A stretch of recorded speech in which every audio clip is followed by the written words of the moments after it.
So hello dear student, কেমন আছো? I hope প্রত্যেকে শুধু ভালো নয়, ভীষণ ভালো আছো। স্ক্রিনের উপর একটা প্রশ্ন আই হোপ তোমরা প্রত্যেকে দেখতে পাচ্ছ, তাই না? প্রশ্নটা কি বলেছে প্রথমে আমরা দেখে নিই। প্রশ্নটা কি বলেছে দেখো, ইফ যদি 2 sin theta equal two 2 minus cos theta হয়, তাহলে ফাইন্ড করতে হবে। কি ফাইন্ড করতে হবে?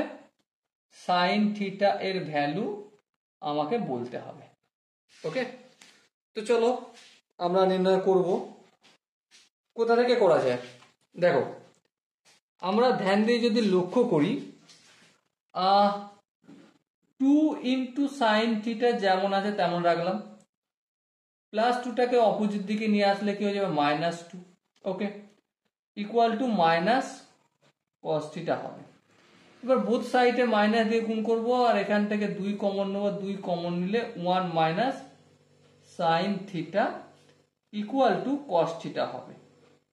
কমনও নিয়েছি আর মাইনাস দিয়ে মাল্টিপল করেছি, দুটো কাজ একসাথে করেছি আমরা। ওকে, আই হোপ এখানটা কারো বুঝতে অসুবিধা হয়নি। এবার একটা জিনিস লক্ষ্য করো, বোথ সাইডে যদি স্কোয়ার করি তাহলে 2 এর স্কোয়ার 4 হয়ে যাবে, আর 1 মাইনাস সাইন থিটা তার whole square equal to cos square theta হবে। Okay, no problem. আচ্ছা, এবার কস স্কোয়ার থিটার জায়গায় আমরা আরেকটা জিনিস লিখতে পারি। ডান দিকটা যেমন আছে তেমন থাক, রেখে দিলাম। সেটা কি? Sine square theta plus cos square theta equal to 1। So cos square theta equal to 1 minus sine square theta. তো কস স্কোয়ার থিটার জায়গায় আমি 1 মাইনাস সাইন স্কোয়ার থিটা লিখতে পারি। আচ্ছা, 1 মাইনাস সাইন স্কোয়ার থিটা মানে এ স্কোয়ার মাইনাস বি স্কোয়ার সূত্র। তাহলে এ প্লাস বি, বি বলতে সাইন থিটা, ইন্টু এ মাইনাস বি, এ মাইনাস বি বলতে সাইন থিটা। আর এটা যেমন এদিকে রয়েছে 4 অফ 1 মাইনাস সাইন থিটা তার হোল স্কোয়ার। এবার দেখো, এই মাইনাস 1 মাইনাস সাইন থিটাটা যদি এদিকে নিয়ে আসি তো নিচে আসবে, যেহেতু গুণের আকার আছে, তার মানে এটা আর এই হোল স্কোয়ারটা কেটে যাবে। সো কি থাকলো আমার? 4 into 1 minus sine theta equal to 1 plus sine theta. আর একটু কাজ করা যায়, 4 এর সঙ্গে এই 1 মাইনাস সাইন থিটা গুণ আছে, অপোজিট দিকে পাঠালে 1 plus sine theta by 1 minus sine theta. এর পরের স্টেপে কি করব?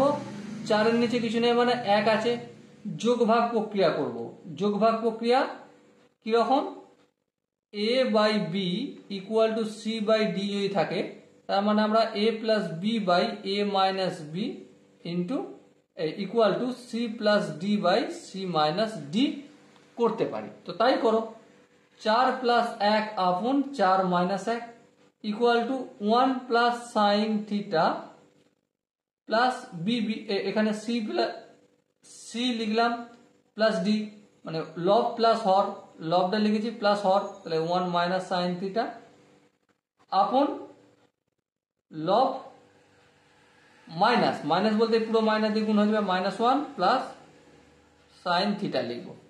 4 আর 1 যোগ করলে 5 হয়, 4 থেকে 1 বিয়োগ করলে 3 হয়। আর এখানে দেখো plus sine theta minus sine theta কেটে গেল, 1 আর 1 2 হয়। এখানে -1 প্লাস 1 কেটে গেল, সাইন থিটা 2 সাইন থিটা হয়, 2 2 কেটে গেল। সো এখানে দেখো 1 আছে, তাহলে 1 বাই সাইন থিটা, তার মানে কি? এটা সাইন থিটা ইকুয়াল টু উল্টে দিয়েছি। সো কি হয়ে যাবে? এটা 3/5 আনসার আসবে। বলো, বুঝতে কি কোনো জায়গায় অসুবিধা রয়েছে? আই হোপ বুঝতে কারো অসুবিধা হওয়ার কথা নয়। এরপরে যদি কারো মনে হয় না দাদা আর একটু ডিটেলসে এলাবোরেট করার দরকার আছে, তো অবশ্যই কমেন্ট সেকশন আছে, কমেন্টে জানাও। ওকে, সরি স্টুডেন্ট, দেখা হচ্ছে নেক্সট ভিডিওতে। ততক্ষণ পর্যন্ত ভালো থেকো, সুস্থ থেকো এবং জয় হিন্দ।